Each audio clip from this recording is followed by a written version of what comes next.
Bienvenidos al Museo Casa Estudio Diego Rivera y Frida Kahlo y a este programa público digital que hacemos en el marco de la exposición Max Cheto, La Casa de Rufino Tamayo. Hoy vamos a tener una conversación con Adriana Sandoval, historiadora del arte y especialista en la obra de Juan O'Gorman, y con Pedro Reyes, escultor, arquitecto, y con quien Adriana ha emprendido el proyecto de preservación de la Casa Nancarrow O'Gorman. Antes de dejarlos en la conversación con ellos, les voy a presentar a quienes hoy nos acompañan. Adriana Sandoval es investigadora, gestora, curadora y docente, directora de la Fundación Espacio Nancarrow O'Gorman y especialista en la obra de Juan O'Gorman. Algunos trabajos en esa línea son en curaduría: Juan O'Gorman, fragmentos para la casa del arquitecto; Juan O'Gorman y su casa cueva, apuntes para una reconstrucción; exposición documental para la Galería Andrea Pozzo de la Universidad Iberoamericana; Tierra Incógnita, 60 años de la invención de América, para la Biblioteca de México; Amistades estructurales, una mirada documental a la relación entre Conlo Nancarrow y Juan O'Gorman, exposición para la Casa del Lago de la UNAM en la Ciudad de México. En el área de divulgación ha escrito textos como Una caja de silencio para la revista La Tempestad, Hábitat, testimonio, Casa Estudio Conlo Nancarrow para la revista México Design, La Casa Estudio de Juan O'Gorman para Conlo Nancarrow para Pila Cremus, revista del Instituto de Investigaciones Estéticas de la UNAM, Retablo de la Revolución para la compilación de la conquista a la revolución en los muros del Museo Nacional de Historia, y Preserving the Nancarrow House Studio. También ha tenido aportaciones sobre la arquitectura de Juan O'Gorman, como a la Casa del Lago en 2017-2018, el homenaje a Conlo Nancarrow en su 20 aniversario luctuoso en el kiosco de la Santa María la Ribera; Juan O'Gorman en su tercer aniversario luctuoso en el Museo Casa Estudio Diego Rivera y Frida Kahlo, y como promotora de la Casa Estudio Diego Rivera y Frida Kahlo ante la UNESCO en 2010. Pedro Reyes estudió arquitectura, pero se considera escultor, aunque sus obras integran elementos de teatro, psicología y activismo. Su obra adquiere una gran variedad de formas, desde esculturas penetrables hasta producciones de títeres. En 2008, Reyes inició Las Palas por Pistolas, donde se recolectaron 1.500 armas en México a través de una campaña de donación voluntaria para producir la misma cantidad de palas para plantar 1.527 árboles. Esto llevó a Disarm Leeson Gallery en Londres en 2012 y Disarm Vancouver Art Gallery en Canadá en 2012, donde 6.700 armas destruidas se transformaron en una serie de instrumentos musicales.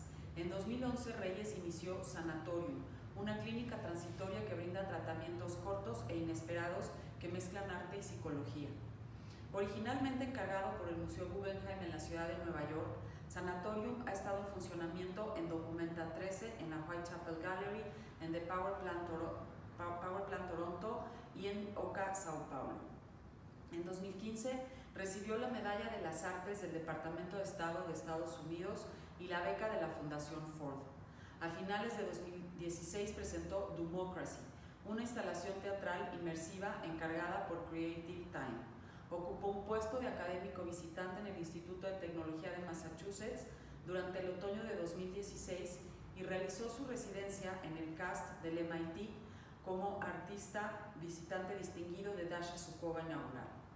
Además, continuando con su trabajo con armas de fuego, Pedro Reyes presentó Return to Sender en el Museo Tinguely de Basilea, consistente en una serie de cajas de música construidas con piezas de armas. Cada caja reproduce una pieza clásica conocida del país de origen del fabricante respectivo. Para Austria, una caja de música hecha con partes de pistola Glock toca Mozart. Para Italia, los barriles Beretta tocan Vivaldi, y así sucesivamente. Aludiendo a que el problema de la violencia comienza en la fábrica donde se fabrican las armas. Recientemente, Pedro Reyes fue comisionado por The Bulletin of Atomic Scientists para crear conciencia sobre el creciente riesgo de conflicto nuclear, para lo cual desarrolló Amnesia Atómica, para ser presentada en Times Square en la ciudad de Nueva York en agosto de 2021, en el momento del NPT, Non Tratado de Proliferación, Conferencia de las Naciones Unidas. Por su trabajo en materia de desarme, Reyes recibió el Premio de la Paz de Luxemburgo en 2021. Muchas gracias a Adriana Sandoval y a Pedro Reyes, y los dejo en la conversación con ellos.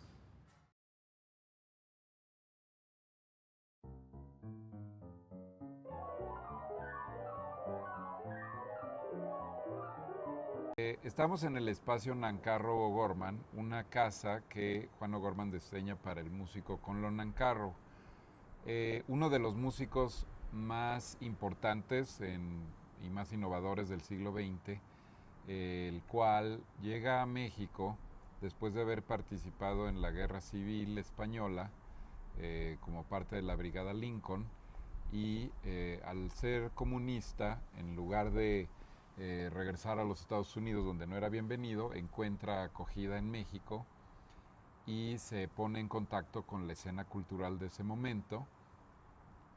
Y Nancarrow y esta casa en particular son especiales porque Nancarrow no hacía música que pudiera ser interpretada por una orquesta o por otros músicos. Precisamente su música, que está centrada en el uso de pianolas, tiene la característica de ser una música muy compleja que, por ejemplo, si tú tienes un teclado de un piano en donde quieres tocar todas las teclas al mismo tiempo, pues no hay ningún intérprete que pueda hacer eso, pero en la pianola sí.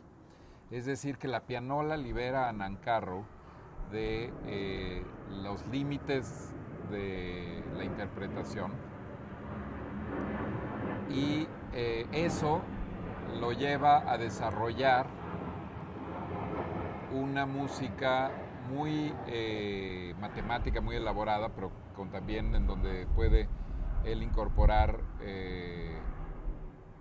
digamos que elementos de jazz, elementos de otras músicas que estaban siendo desarrolladas en los años 30 y 40 y 50, y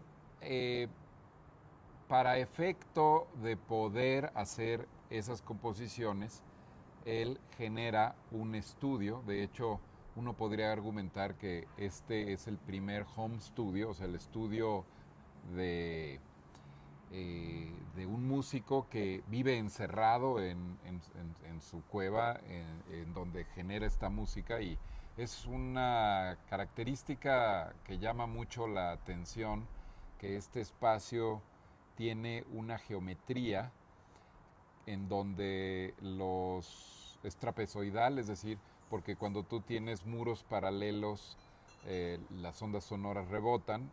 Entonces, para evitar esos efectos, el espacio es un poco asimétrico. Luego tenemos una gran puerta que curiosamente no era para que no entrara el sonido, sino para que no saliera, porque con Nancarrow hacía modificaciones a las pianolas, cambiando los martillos de las pianolas con piezas metálicas, etcétera, para hacer aún más enfático y más potente el sonido. Y es una música que es muy experimental. Entonces, para poderse encerrar y estar 100% inmerso en ese proceso de creación, crea este espacio, y aquí desarrolla un opus que ha sido objeto de estudio y veneración por todos los conocedores de la música contemporánea, y que lo posicionan como uno de los compositores más vanguardistas y radicales que han existido en el siglo XX. Eso es un poco en relación a la figura de Nancarrow. A mí me gustaría más bien que Adriana, que es la experta en la arquitectura, nos hables tú de O'Gorman.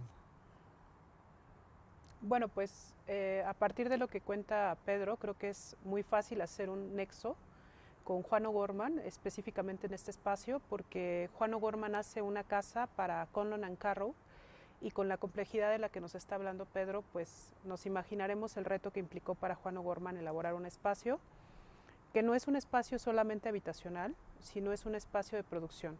Digamos que O'Gorman tiene la oportunidad de hacer un espacio para que la composición del siglo XX se transforme, ¿no? Es como el espacio en el que se transforma gran parte de la composición de la música occidental, y O'Gorman, como buen funcionalista, como un arquitecto muy preciso en relación al programa arquitectónico, desarrolla un espacio que acompañe de manera positiva esa necesidad creativa de la que nos estaba hablando Pedro. O'Gorman hace esta casa teniendo 45, antes de los 50 años de edad, y la desarrolla como un retorno a la arquitectura. O'Gorman hace de esta casa su primera aproximación a la arquitectura orgánica, siendo que en los años 30 había sido característica su arquitectura por ser primordialmente funcionalista. Hay una relación amistosa entre Conlon Nancarrow y Juan O'Gorman que permiten que este ejercicio se realice. Hay un ánimo de O'Gorman por regresar a la arquitectura y resolver estas necesidades de su habitante, más una preocupación vital que ambos tenían, la cuestión ecológica. O'Gorman y Nancarrow están muy preocupados por las transformaciones que está sucediendo en el México y el mundo resultado de la revolución industrial de finales del siglo XIX. Están pensando en que la lucha quizás ya no sea como lo fue a inicios del siglo XX en la batalla, en el caso de Nancarrow, o desde la construcción de espacios de gobierno, como las escuelas y demás cosas que hizo O'Gorman, sino en un ámbito más privado, una revolución mucho más personal que tiende también hacia la consideración del medio ambiente. Entonces, en este espacio se resuelven esas preocupaciones. O'Gorman, de manera paralela a este espacio, está construyendo Biblioteca Central en Ciudad Universitaria, que sí es una obra gubernamental. Está construyendo su segunda casa estudio, que es la Casa Cueva, que hoy no existe. Y son 3 espacios vitales para comprender un segundo momento del arquitecto que años atrás se había caracterizado por ser un arquitecto funcionalista. En este espacio también encontramos esta necesidad de Juan O'Gorman por integrar la pintura, la arquitectura y en este caso la parte auditiva, ¿no? Nancarrow se caracteriza por ser un músico con una composición muy compleja, de muchísimos sonidos, y justamente yo siempre he señalado esta cualidad de Juan O'Gorman, que diseña un espacio silencioso.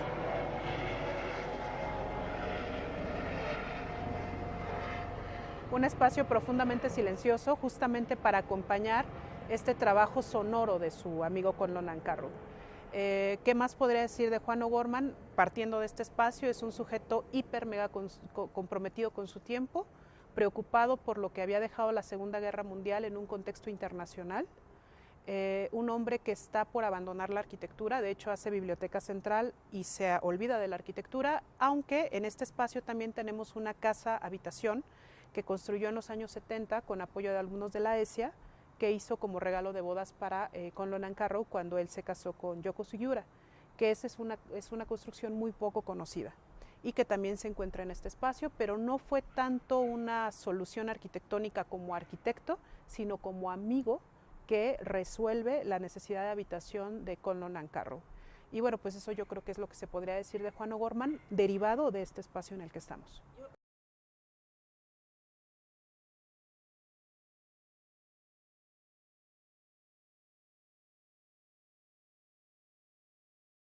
Esta casa es una casa fundacional en varios aspectos, porque es el lugar en donde surge la música por computadora. Es decir, no la música electrónica, la música por computadora, porque estamos hablando de que las primeras computadoras usaban tarjetas perforadas. Y había habido en el siglo XIX, por ejemplo, autómatas y se había intentado hacer estos instrumentos que se llaman orquestriones, en donde uno tiene un disco con una composición musical, es una especie de caja de música elaborada. Nancarrow estaba tratando de hacer algo semejante, haciendo composiciones, y la pianola es un poco el instrumento decodificador de esta composición musical, que ahora es muy común que uno en cualquier programa de computadora uno ponga las notas donde le plazcan y entonces nada más le pones play y suena. Pero digamos que antes de la electrónica, la versión mecánica de esa máquina de computar notas musicales es la pianola. Es una especie de computadora primitiva. Y en ese sentido, digamos de que Nancarrow está produciendo la primera música por computadora antes de la electrónica, pero lo que él quería hacer era usar la pianola como un sistema para transmitir señales a diferentes instrumentos y coleccionaba ollas y coleccionaba tambores y objetos de la música folclórica o de las artes populares, los cuales eran percutidos por pequeñas baquetas que eran, digamos, que recibían señales, y él intenta hacer esto primero con un sistema neumático, en donde una compresora de aire controlada por la pianola mandara pequeños impulsos a este complejo sistema de pues tambores y ollas que tenía. ¿Qué es lo que ocurre? Que precisamente por la razón por la que falla el sistema es porque la presión para hacer un dispositivo neumático no es lo suficiente.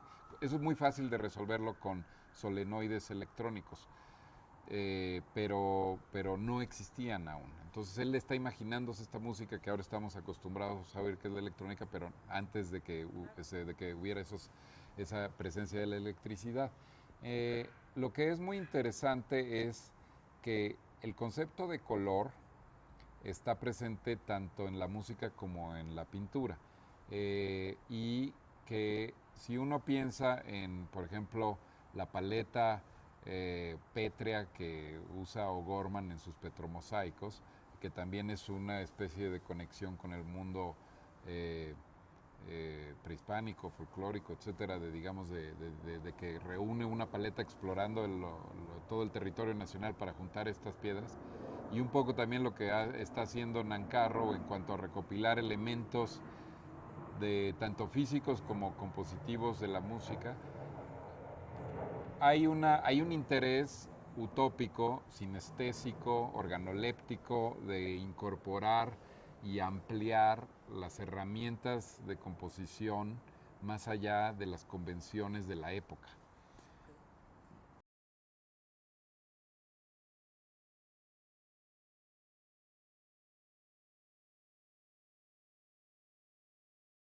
Por una parte, ambos son investigadores. O sea, no es este artista que repite una receta hasta desgastarla, ¿no? Son investigadores que tienen por objeto primordial expandir su campo de acción. O sea, la composición después de Nancarrow no es la misma, y la arquitectura después de Juan O'Gorman no es la misma, por lo menos en su geografía, y cuando tú haces un diálogo con ambos te das cuenta que hay una revolución, una transformación.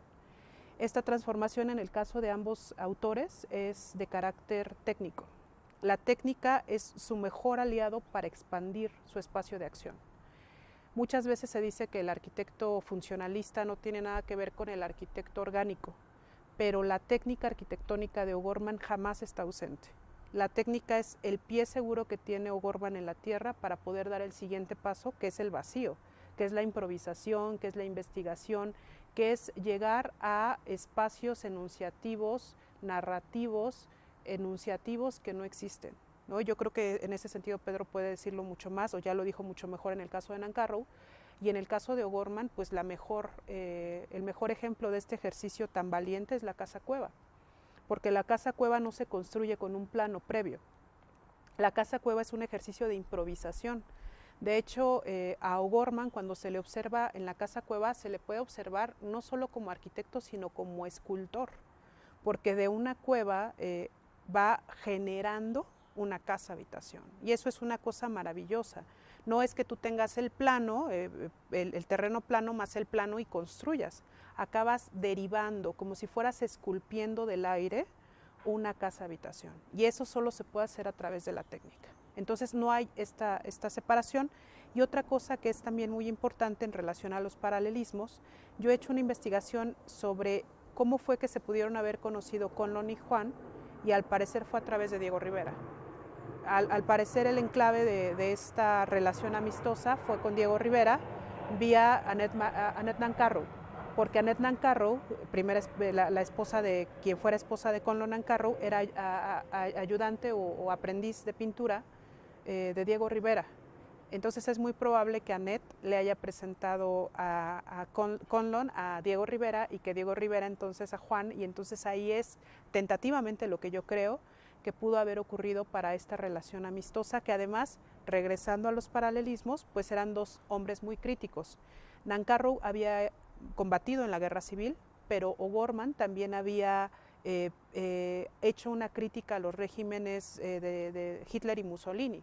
Entonces, por supuesto que cuando se conocen hacen clic y se dan cuenta que tienen una visión del mundo muy parecida. Primero, desde la cuestión política y generacional, y después como dos sujetos que cierran filas en contra del totalitarismo, que se dieron cuenta que era la peor enfermedad o el peor mal que había traído consigo el siglo XX después de la Segunda Guerra Mundial. Entonces, por ahí creo que ese es un punto muy importante y definitivamente descartar que hay una contradicción entre el O'Gorman funcionalista y el orgánico. Sencillamente es la técnica resuelta con dimensiones constructivas, narrativas diferentes.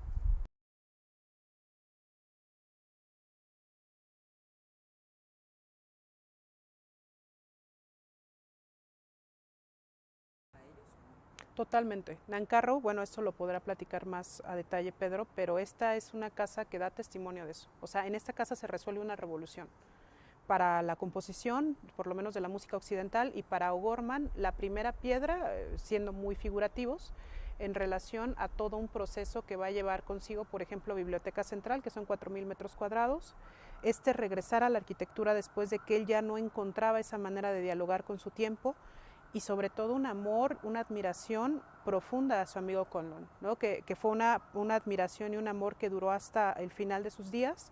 Y también nada más ahí hacer una pequeña acotación, O'Gorman, en el caso también de Nancarrow, son creadores, investigadores de largo aliento. O'Gorman produce durante 50 años de manera ininterrumpida. Entonces, en 50 años se le puede juzgar a O'Gorman que hubo o no contradicciones, pensemos en todo lo que pasó en México en 50 años o en América Latina.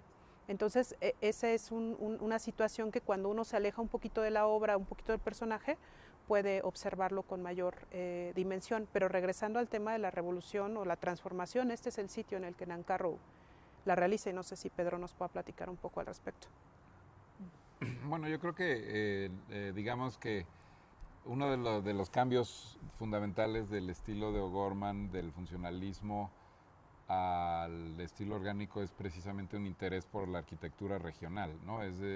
Cuando uno empieza cuando se empieza a hacer evidente que el estilo internacional o el funcionalismo generaban una arquitectura genérica que en cierta forma ignoraba el contexto,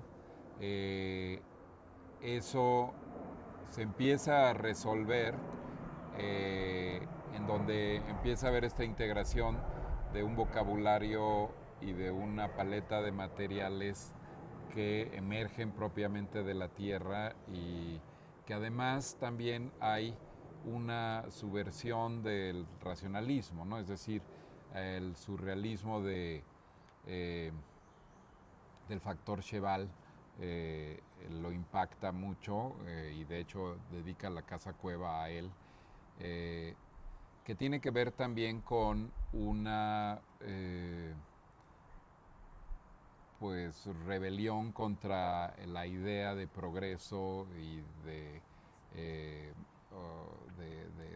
racionalismo que había sido tan vigente. Entonces es una nueva modernidad y eso yo creo que es muy importante entender que muchos de los momentos más interesantes del modernismo en México son antimodernos, ¿no? O sea, digamos que esa tesis, antítesis, síntesis que surge hace que estos experimentos arquitectónicos se vuelvan más profundos y yo creo que lo que conecta a Nancarrow y a O'Gorman también es una impresionante erudición y conocimiento amplísimo, en donde tenían una gran noción de la historia, de la ciencia, de la política, de la filosofía, de la literatura, de la música, uno puede, por ejemplo, ver la biblioteca de Nancarrow y vas a encontrar que su mente era universal, muy, muy progresista, cósmica, podría llamarlo uno. Y esa erudición son herramientas que utilizan tanto O'Gorman como Nancarrow en su trabajo, ¿no? O sea, la misma riqueza que uno ve en las pinturas de O'Gorman en donde está esta exégesis del universo con todas sus partes, ¿no?, representadas, y además desde una postura ética y moral, ¿no? Siempre hay una especie de evaluación de las patologías del mundo y una, si no, no viene una prescripción, pero sí un juicio, ¿no?, en donde se muestran las aberraciones o las glorias de la civilización, ¿no? Es algo que ambos compartían, ¿no? Ese conocimiento que era a la vez universal y regional.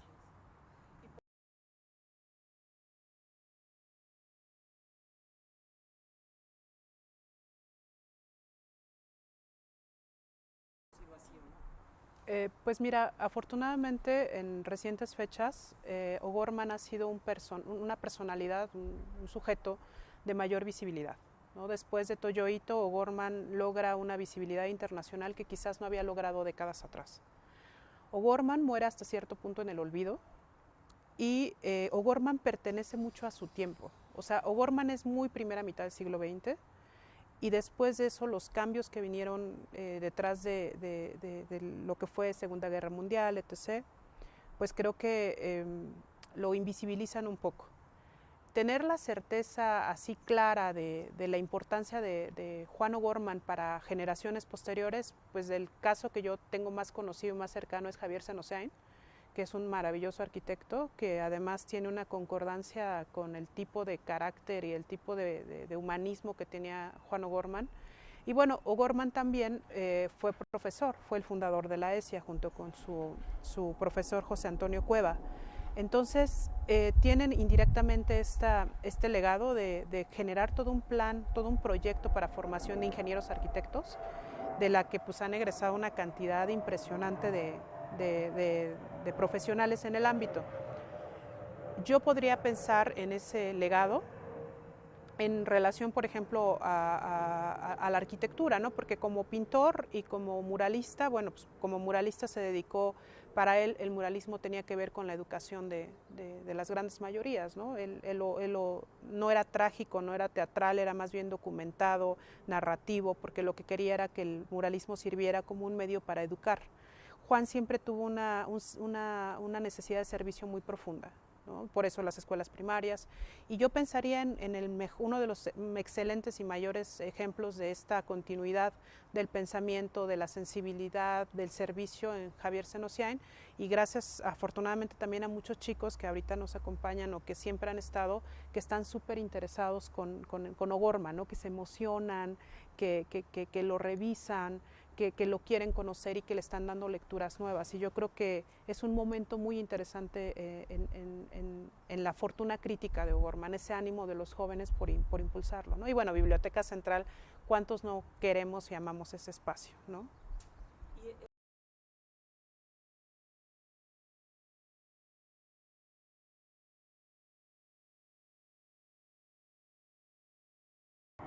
Pues mira, la verdad es que ya son varios años que se inició este proyecto. Podríamos pensar más o menos en 4 años, desde que conocí a la doctora Yoko Sugiura, que esta casa existe también, esta casa existe gracias a la familia Nancarrow Sugiura, porque tuvieron la conciencia de preservarla, de no modificarla y de soportar este compromiso tan grande que es tener un espacio de estas dimensiones físicas, pero también de estas dimensiones históricas y enunciativas. O sea, yo conozco a la doctora y me quedo impresionada con esta conciencia que tiene en relación a este espacio, y empezamos un proceso para poder conseguir quien pudiera hacerse cargo de la casa. Es un bien inmueble, por consiguiente se pone en venta, pero después surge la posibilidad o pensé en la posibilidad de crear una fundación, ¿no? Y ahí es donde sumamos muchísimos esfuerzos. La fundación se crea en 2018 y ahorita está atravesando por un proceso de rescate, ¿no? O sea, y no es un rescate en el sentido de que se encuentre en riesgo, sino más bien una acción de preservación. Lo que estamos buscando de manera colectiva, Pedro, Mako, la doctora Yoko y yo, es sumar esfuerzos para poder liberar la propiedad y que pase de ser una propiedad privada a una propiedad que la resguarde la Fundación Espacio Nancarrow O'Gorman. Es un trabajo titánico porque se tienen que conseguir recursos para poder pagar la casa. Tenemos un porcentaje avanzado en cuanto a lo que vale la casa, pero también todo un programa de preservación de los pequeños o muchos detalles que pueda tener la casa por la antigüedad, y también un objetivo primordial y quizás mayor y trascendental que tiene que ver con hacer de este espacio un espacio de divulgación permanente en torno a Juan O'Gorman y Conlo Nancarrow. Esta necesidad de la memoria, de la conciencia, y pues esas son básicamente las direcciones que nosotros estamos cubriendo, y pues evidentemente todos los esfuerzos que se pudieran sumar son súper importantes.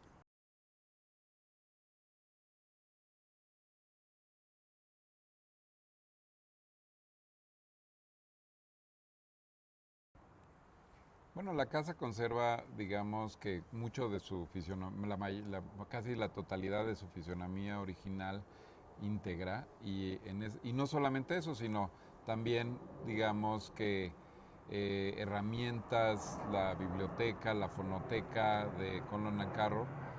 Y lo que resulta interesante en cuanto a la vocación del espacio Nancarrow O'Gorman es que suma varias temáticas. Tenemos la temática de la arquitectura, la de la música, eh, pero también hay otros elementos, ¿no? Que es, por ejemplo, la doctora Yoko, que ha sido una investigadora del arte popular, en especial el arte textil de nuestro país. También tiene una amplia colección de textiles. eh, y creemos que este espacio tiene un especial interés porque agrega a audiencias especializadas en diferentes ámbitos culturales. Es en ese sentido que tiene una riqueza de muchos niveles, ¿no?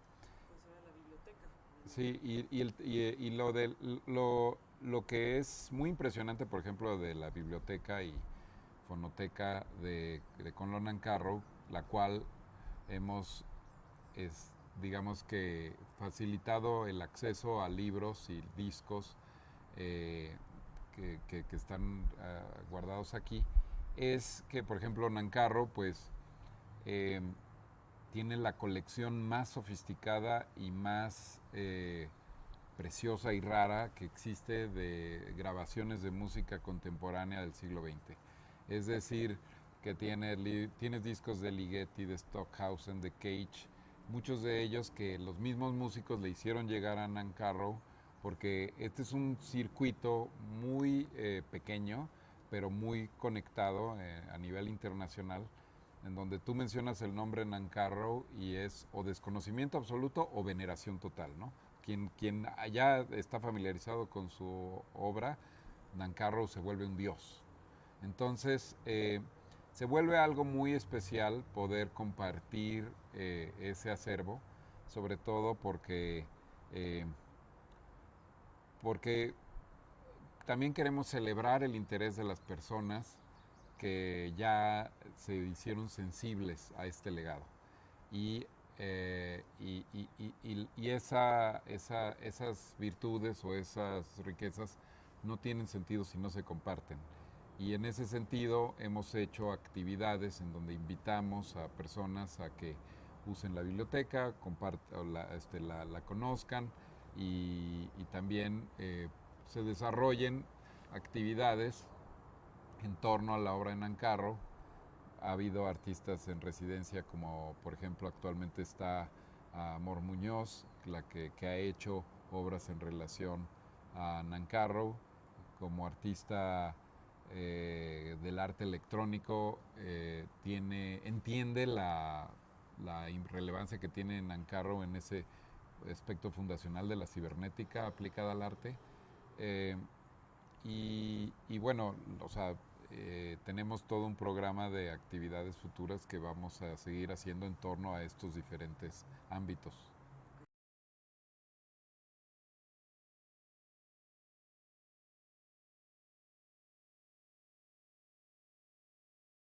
Ha sido pesadísimo, ha sido un trabajo verdaderamente que a uno lo ha hecho pasar por distintas emociones. Muchos años vemos el inmueble, pero pues detrás de esta preservación hay una cantidad de trámites impresionante para poder lograr lo que hemos logrado hasta este momento.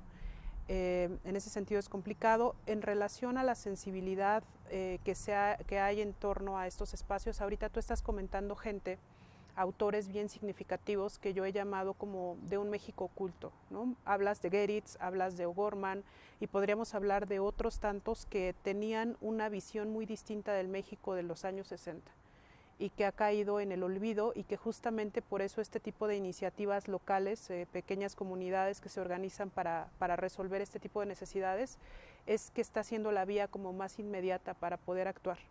Hay figuras que son muy privilegiadas, muy trabajadas, muy estructuradas, muy mitificadas y que están en perfectas condiciones. Pero creo que son estas figuras o estas obras que ayudan a tener una idea del México que queremos tener.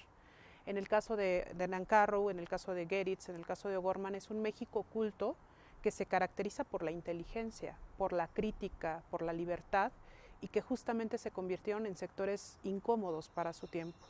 Creo que el compromiso de los que nos estamos moviendo por ese espacio es rescatar esa memoria, esa conciencia de que hubo más gente que iba a contracorriente, que estaba proponiendo otras cosas, y en el mejor de los casos creo que el resultado de este tipo de trabajos es tener la conciencia de que hay muchos Méxicos y que hay unos que son súper nutritivos, esperanzadores. Hace un rato tú hablabas de la utopía, ¿no? Que han trabajado por la utopía y que en momentos como estos nos viene maravilloso pensar en lo fantástico, en lo utópico, en lo imposible, justamente en una situación de crisis, ¿no? Entonces, sí es el inmueble, todo el papeleo que se ha tenido que realizar para poder tener una fundación, esta posibilidad que tú tienes, que nos brindas ahorita a nosotros de compartir con el público que nos vea y que quiera sumar esfuerzos de una u otra manera, ¿no? Pues justo Las casas museo, ¿no? Sobre todo cuando se trata de casas que fueron estudios de artistas, etcétera, son una parte importantísima del ecosistema cultural de una ciudad, y una de las y digamos que ahí es una realidad que México recibe a una gran cantidad de personas que hacen un peregrinaje de todos los rincones del mundo a conocer casas museo, ¿no? Vienen a la Casa Azul, a la Casa Barragán, a una serie de casas. En el caso de Juan O'Gorman, que está normalmente asociado con el Anahuacal y con el Museo Estudio de Diego Rivera, etc. Esta casa es también parte de esa constelación, y es por eso que es importantísimo rescatarla. La mayoría de las veces que uno rescata casas es una iniciativa ciudadana, y es una iniciativa que si bien surge de la sociedad civil, necesita más apoyo oficial y necesita más apoyo de la iniciativa privada, porque en general, digamos que a diferencia de un museo, en donde tienes que comprar un terreno, construir un edificio, formar una colección, todo eso ya está, ¿no? Ya está la historia, etcétera. Entonces, la reflexión aquí es que muchas veces sería un ejercicio más efectivo de los recursos habilitar y crear digamos que circuitos y formas de acceso para estas casas museo, que ya tienen todo ese valor irreemplazable, ¿no? Entonces, pues sí, digamos de que yo lo pondría en orden de prioridad antes de generar nuevos museos, sobre todo que estamos en una época en donde hay algunos museos nuevos que son cuestionables qué tan pertinentes son. Podríamos poner como una urgencia mayor el rescate de la Casa Cueva en primer lugar, y también de esta casa, hablando de O'Gorman, como obras importantísimas. La Casa Cueva es una casa igual de importante que la casa de Luis Barragán o que la Casa Azul de Frida. Es de esa importancia, y es una casa que puede ser rescatada. Y bueno, pronto nosotros estamos haciendo nuestro trabajo aquí, ¿no? También. Pues nada más quizás para cerrar, Marisol, agradecerte, porque pues ustedes han estado trabajando en la divulgación de la obra de Juan y hay cosas, nada, es algo muy breve. Hay dos direcciones en las que tenemos que trabajar cuando hablamos de preservación y rescate. Por una parte es la parte material, pero por otra parte es la información y la conciencia. Entonces, a veces el objeto ya no existe, pero sí existe la posibilidad de reflexionarlo, de divulgarlo, de comunicarnos a partir de él, y entonces se tiene que trabajar en los dos sentidos, ¿no? Y por eso agradecemos también mucho que hayan estado ustedes aquí con nosotros.